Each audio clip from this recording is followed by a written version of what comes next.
Nagsagawa ng social media awareness ang mga tauhan ng Regional Police Community Affairs and Development Unit 12 sa mga mag-aaral ng Technical Vocational Livelihood o TVL ng Coronadal Comprehensive High School sa Barangay Zone 4, Coronadal City, South Cotabato. Ito lamang Hulyo taong kasalukuyan. Pinangunahan ni Police Corporal Fernan Archie Palabrica at Patrolwoman Emelo Pedroso ang nasabing awareness program sa ilalim ng pamumuno ni Police Lieutenant Colonel Demetrius E. Taipin, OIC ng RPCADO 12. Tinalakay sa mga mag-aaral ang mga dapat at hindi dapat ipopost online. Nagbigay din ng mga safety tips kung paano protektahan ang kanilang privacy at personal na mga impormasyon sa social media.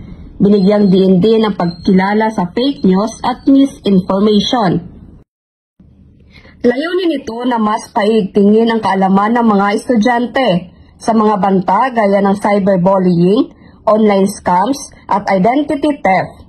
Hinihikayat din sila na maging responsable at maging maingat sa paggamit ng mga ito. Mula dito sa General Santos City, ako ang inyong PNN correspondent, Patrolwoman Dina Morales, alagad ng batas, tagataguyod ng Balitang Pulis.